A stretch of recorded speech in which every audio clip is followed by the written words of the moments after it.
At nakaalerto nga po ngayon ang mga kapuso natin sa Visayas at Mindanao dahil sa bagyong Basyang. Kapag mabuti na po ang panahon at naghahanap kayo naman ng travel destination, aba, i-push na ang getaway sa Pasay, Samar. Ito po ang patikim ng biyahe ni Drew.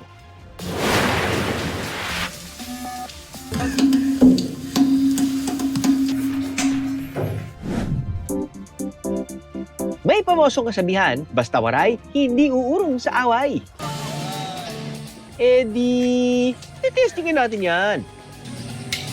Pero hindi sa sundukan. Sabihin na natin, first time kong magbalot. Out of 10, 10 being the highest, ano po yung score niyo sa akin? Ano pa lang, 5 pa lang po. Dito pa lang po sa entrance ng cave. So makikita niyo po, litsyong ulo ng baboy. Litsang ulo ng baboy. Kailangan yung isa mong paa, ito, dito. Nandito? Oo. Oo lang talaga ako, pero hindi ko pa rin talaga maintindihan eh. Enjoy ang bawat pasyal dahil sa mababait na kasamang lokal.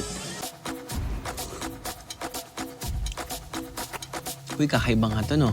Very hearty. Pati ang sarap. Pagandahan ng sagot, biheros! Kapag ipinangalan ng isang lugar sa salitang maganda, sa tingin nyo, bakit kaya? Paano ba to? Hindi mo ma-explain. Ang sagot, walang mali. Pero kung ano ang pinaka-top answer sa mga yan, yun ang dapat nyong abangan.